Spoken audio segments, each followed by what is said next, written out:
Olá, pessoas! Tudo bem com vocês? Espero que sim. Estamos aqui então para mais uma aula e dessa vez eu vou abordar com vocês alguns temas básicos, que é a potenciação. É um tema básico porque ele é ensinado no ensino básico, mais precisamente no ensino fundamental 2, tá? Para quem não sabe, o ensino básico ele vai desde quando você é criancinha até o encerramento do seu ensino médio. Tá? Isso é a definição de ensino básico. Depois nós temos o ensino superior. Né? E no ensino básico nós temos o ensino fundamental 1, fundamental 2 e ensino médio. Tá certo? Ensino médio justamente porque, né? A palavra médio dá a entender o quê? Está ali intermediário, né? É uma transição. E aquilo que é fundamental não é à toa, é fundamental mesmo. É necessário, tá? Para que você entenda coisas que virão depois. E dentre esses conteúdos que estão no ensino fundamental, este aqui, na matemática, ele é fundamental mesmo. Tá? Não é nem fundamental 2, ele é fundamental mesmo. Então, nesse vídeo, nessa aula, eu espero que eu retire as dúvidas que vocês tenham desse conteúdo e que vocês possam aí, com fluidez, né, entender conteúdos como funções exponenciais, entre outros conteúdos que utilizam potenciação. Porque muitas das vezes os alunos eles saem mal nos conteúdos por não saberem potência. Aí vai mal em matemática, em física, em química, às vezes biologia também. E potência é tudo, gente. Potência é tudo. É um conteúdo fácil, tranquilo, tá certo? A questão é, se você decorar as propriedades por decorar, aí não adianta, você não vai entender mesmo, tá certo? E tudo que a gente fica decorando demais, a gente acaba não aprendendo, né? Então, eu vou explicar para vocês aqui de uma maneira tranquila, simples, tá? Quero que todo mundo entenda. E então vamos começar. Bom, eu separei aqui para vocês, né? Eu deixei já um emaranhado de definição e propriedades. Tá aqui, ó. Tudo nesse retângulo. Olha o tanto de coisa. E eu concordo com vocês. Ver isso daqui, aprender matemática desse jeito é muito ruim. Olha que coisa mais chata. É uma visão assim, só para quem gosta mesmo da disciplina. Como eu, por exemplo. Eu gosto muito, né? Eu amo. E vamos desvencilhar uma por uma aqui, tá certo? Então vamos começar aqui. É o seguinte, primeiramente, o que é potenciação? Potenciação é o ato de você reunir, tá, conglomerados de multiplicações. Apenas isso. E como que a gente faz isso? Vamos ver. Então, vamos pegar uma por uma aqui. Eu não quero desfazer o meu quadro, porque, digamos assim, é um quadro que reúne todas aqui. Então, vou até colocar aqui no meio, caso alguém de vocês aí queira tirar um print. Ó, o momento é agora. E aqui eu reuni todas as propriedades e eu vou falar para vocês uma por uma. Então, vamos começar com a mais simples, que na verdade não é uma propriedade, é uma definição. Tá? Para não desfazer o meu quadro, eu vou deixar ele aqui e vou sempre, então, trabalhando aqui em cima. Tá? Lá, deixei dois quadros, onde eu vou mexer nesse daqui, para trabalhar uma a uma. Muito bem, pessoas, o lance aqui, então, é o seguinte. Ó, nós temos aqui a definição de uma potenciação. Tá? E como assim uma definição? Aqui mostra para a gente o que, na verdade, é uma potência. Olha só, você tem uma base, tá certo? Aqui eu coloquei a letra A, poderia colocar qualquer letra. E essa base tem um número em cima. Então, essa representação aqui significa o seguinte, quer dizer que esse número que está aqui embaixo, você vai conglomerá-lo em multiplicações envolvendo apenas ele, x vezes. Exemplo, se você pegar, então, 4 elevado a 6, quer dizer que, pela notação, pela definição de potenciação, nós vamos ter o 4 se multiplicando 6 vezes. Então, a potenciação, ela praticamente é um símbolo, né? Onde você consegue escrever tudo isso aqui através disso. Bom, então, se a potenciação é um símbolo que envolve multiplicações, não tem como você usar propriedades em somas, tá certo? Por isso que não tem propriedades de potência em somas, tá bom? Bom, então, isso aqui é a definição da potenciação, tá certo? E eu poderia aqui colocar inúmeros outros exemplos, mas eu vou colocar só mais alguns. Se a gente tiver aqui, ó, 1 elevado a 4, então a gente tem 1 vezes 1 vezes 1 vezes 1, ou seja, o próprio 1, né? Diferentemente aqui, que é uma conta até chata de fazer, porque fica grande isso daqui, né? Ó, 4 vezes 4, 16, 4, 64. Então, a gente tem 64 vezes 64. É um número grande. E já aqui, ó, não. 1 vezes 1 vezes 1 vezes 1 é sempre 1, né? Independente de quantos 1s você tenha. Ou seja, a partir dessa definição, existem algumas consequências, como, por exemplo, 1 elevado a x é igual a 1, independente de quem seja esse x aqui. 1 elevado a qualquer número é 1, tá certo? Bom, uma outra derivação dessa propriedade.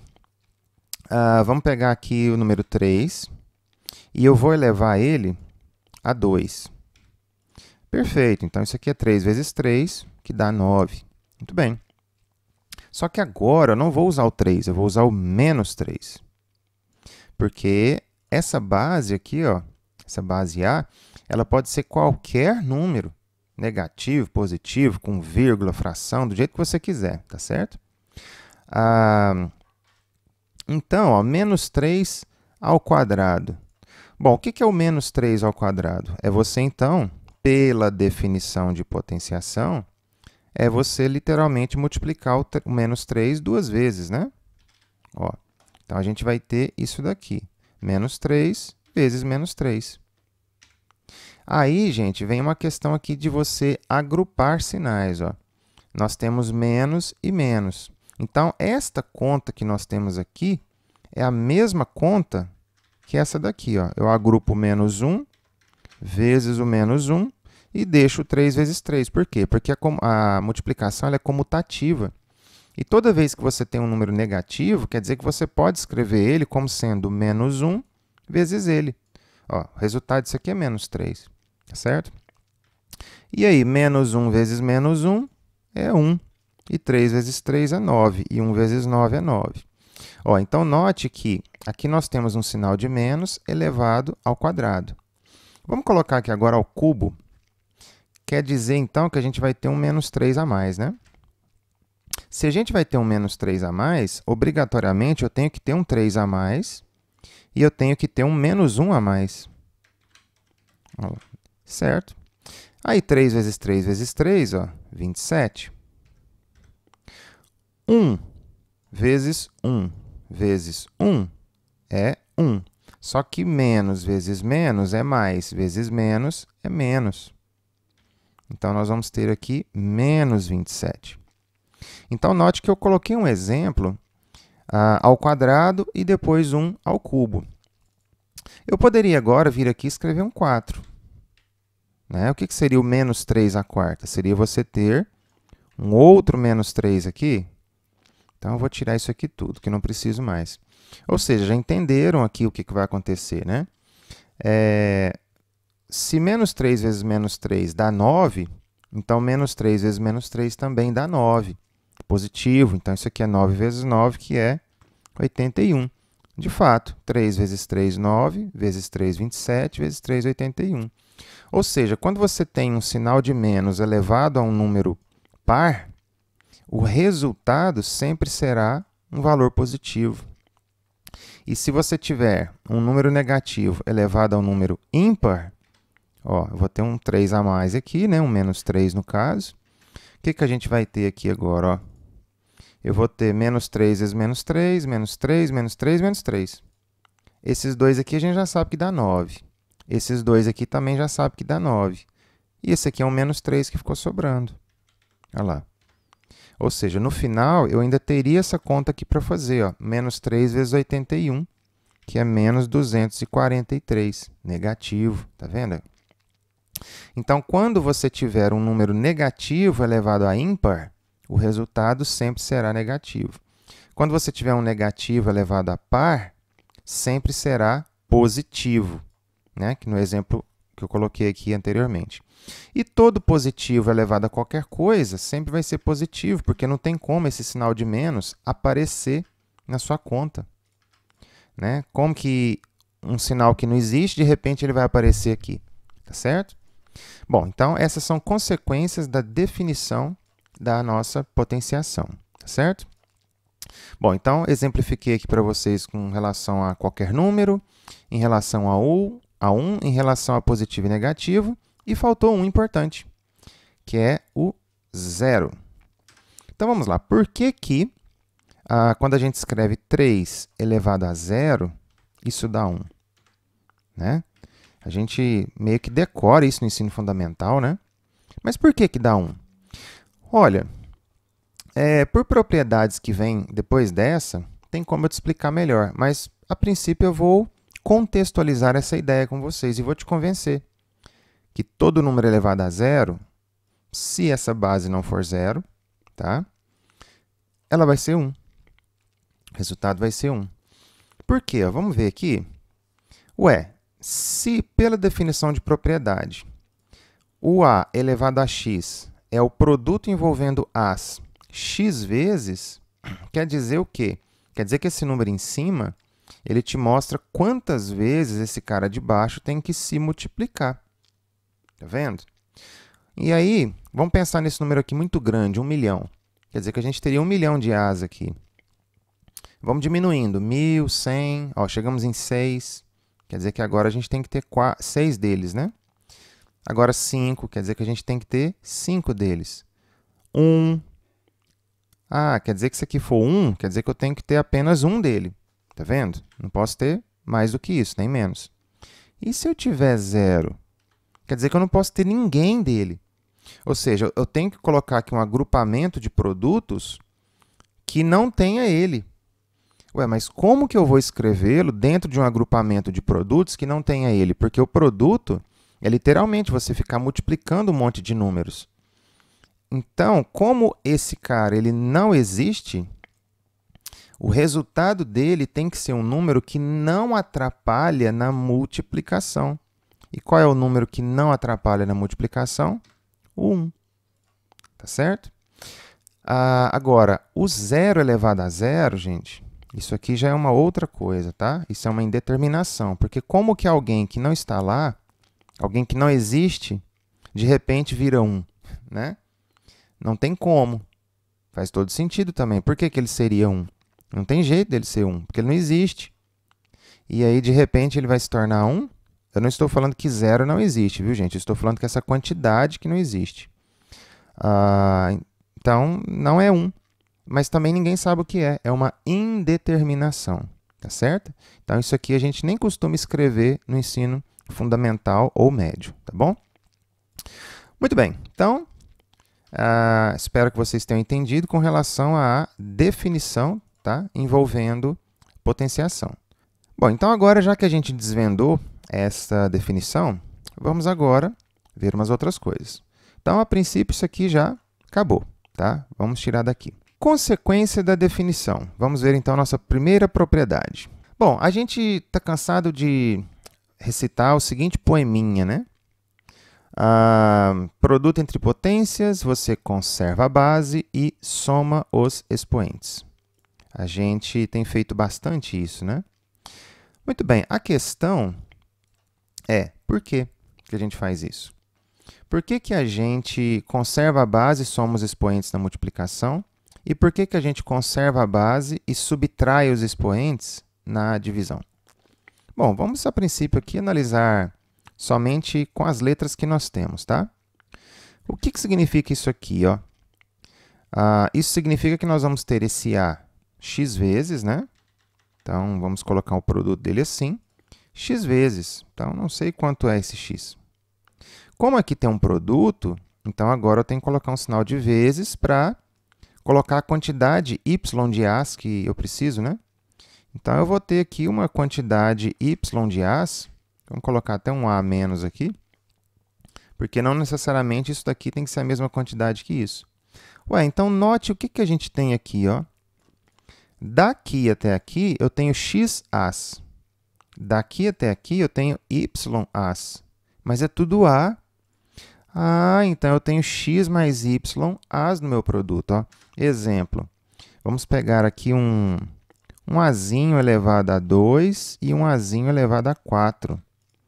Ué, então eu tenho A vezes A pelo A ao quadrado. E eu tenho A pelo A à quarta. O que a gente tem aqui? Ó? 6 A's, ou seja, então a gente tem o A à sexta. Então, por isso que a gente conserva a base e soma os expoentes, tá certo? E isso vale sempre, tá? Não tem restrição. Bom, uma consequência disso é a divisão, porque nada mais justo da gente pensar que se você na multiplicação conserva e soma, então na divisão a gente conserva e subtrai. Por quê? Bom, para isso eu preciso então mostrar para vocês uma outra definição, que é essa daqui, ó, que é quando você eleva a um expoente negativo. Então, deixa eu pegar ela aqui para a gente falar sobre ela.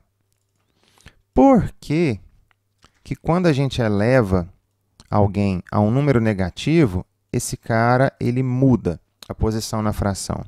A gente inverte a base.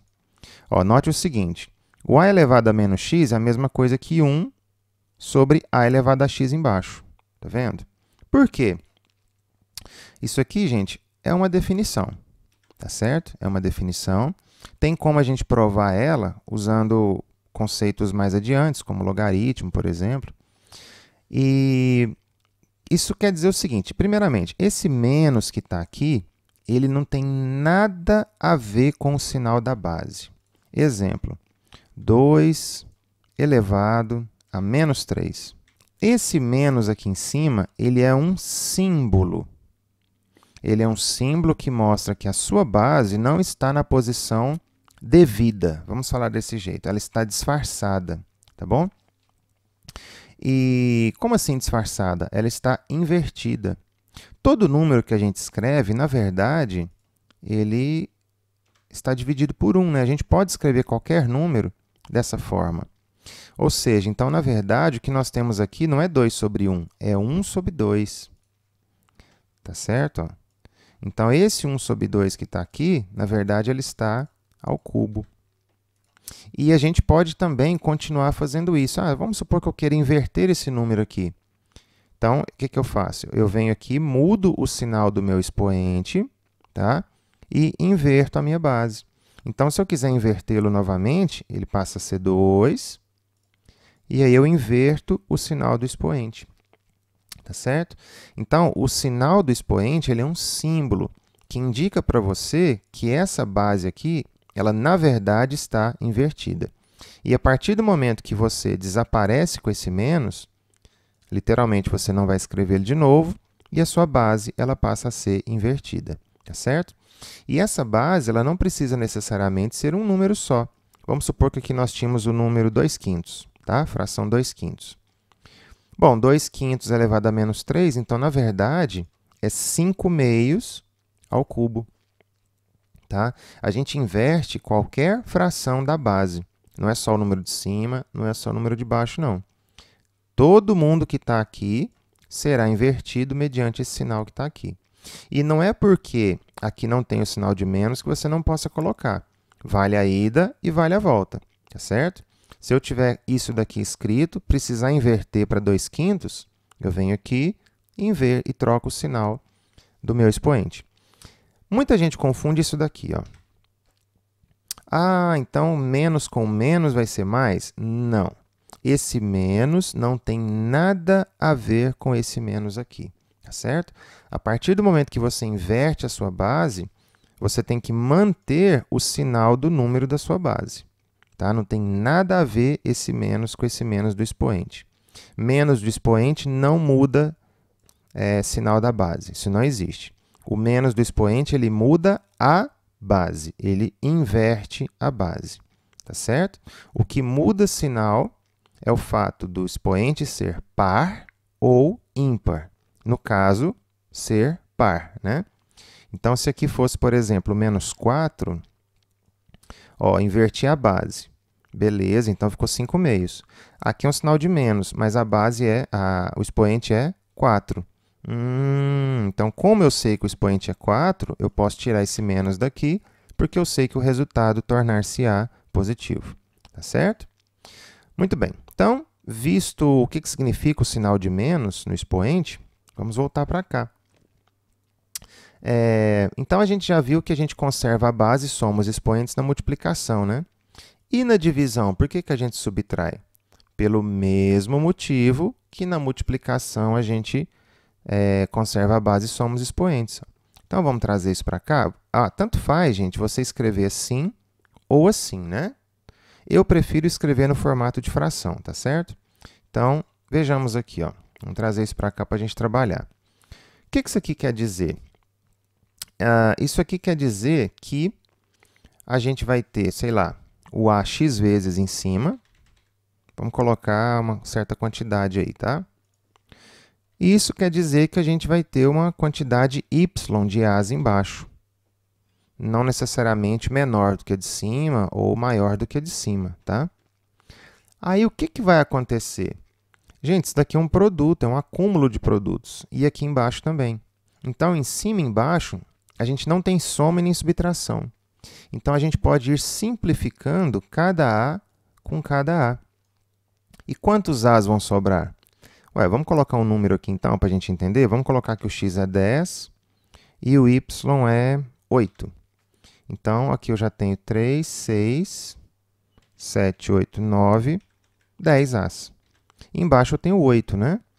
Então, olha aqui, eu vou ter 3, 6, 7, 8. O que eu vou fazer, então? Como eu tenho 8 A's embaixo e 10 A's em cima, então eu posso cortar 8 A's de cima. Ó, posso cortar todos esses 8 A's aqui com esses 8 A's de baixo. Ou seja, o que vai sobrar? A vezes A. E o que é A vezes A, pela definição? É A ao quadrado. Mas o que é A ao quadrado? É justamente o A elevado a 10 menos 8. Tá? Lá, você subtraiu literalmente o 10 pelo 8. Tá vendo? E se o número de baixo for maior que o de cima? Bom, tudo bem, vamos colocar aqui em cima seja 6. Então, quer dizer que agora eu tenho apenas 3, 6 A's. Então, esses 4 aqui eu vou tirar, né? Logo, o que nós vamos ter aqui? Ó? Eu tenho 6 A's em cima, vou cortar com 6 A's de baixo. Então, vão sobrar 2 A's embaixo. Ou seja, vai ficar isso daqui. Porém, independente de onde ele esteja, o que a gente sabe? A vezes A é A ao quadrado. Então, ou você coloca assim, ou você também pode escrever que isso aqui é A elevado a menos 2, né? Porque estou invertendo a base. Ó. Então, o meu A vai para cima e o meu sinal do expoente ele vai mudar. Lembrando que já vou comentar que isso daqui é a mesma coisa que isso daqui. Ó. Isso é 1 sobre A, ambos ao quadrado. Por quê? Porque não faz diferença você escrever 1 elevado a 1 milhão ou 1, né? Não faz diferença nenhuma. Então, toda vez que a sua fração for do tipo 1 sobre alguém, e esse alguém tiver elevado a algum expoente, você pode escrever a fração dessa maneira. Porque o 1 ele obedece qualquer expoente e o resultado sempre vai ser 1. Então, é irrelevante, tá certo? E aí, agora eu vou inverter a minha fração. Aqui, ó. Então, o A fica elevado a menos 2. Mas o que é esse menos 2? De onde ele surgiu? É a A elevado a quem? 6 menos 8. Que é o menos 2. Então, aqui está uma prova prática do porquê que você conserva a base e subtrai os expoentes. Mas eu tinha comentado com vocês sobre o expoente negativo, né? Por quê? Porque tem como a gente mostrar isso aqui de uma outra maneira. Eu posso fazer o seguinte, ó. Vamos pensar aqui no A à sexta sobre A à oitava mesmo, não tem problema não. Eu posso escrever isso aqui como sendo A elevado a 6 vezes, ou seja, estou separando esse cara da fração do A à sexta, vezes 1 sobre A à oitava. Posso fazer isso, não posso? Até porque A à sexta vezes 1 é A à sexta e volta ao que nós tínhamos antes. Só que esta fração aqui, ó, olha para esta e olha para esta. O que a gente pode fazer? Eu posso escrever isso aqui como sendo A elevado a menos 8, né? Então, vezes, porque aqui é uma multiplicação, ó, aí essa fração eu vou inverter. Então, é a elevado a menos 8. E aí, agora eu tenho uma multiplicação em que eu conservo as bases e somo os expoentes. Só que se eu somar esses expoentes, vai ficar o quê? 6 menos 8, que é justamente o que nós temos aqui. Então, é uma outra maneira da gente verificar essa propriedade, tá certo? Por isso que, quando você tiver a multiplicação, você conserva a base e soma os expoentes. Consequentemente, se você tiver uma divisão, você conserva as bases e subtrai os expoentes, tá certo? Bom, pessoal, então, por enquanto a gente vai parar por aqui e no próximo vídeo eu vou falar com vocês, então, dessas últimas propriedades aqui. Um abraço.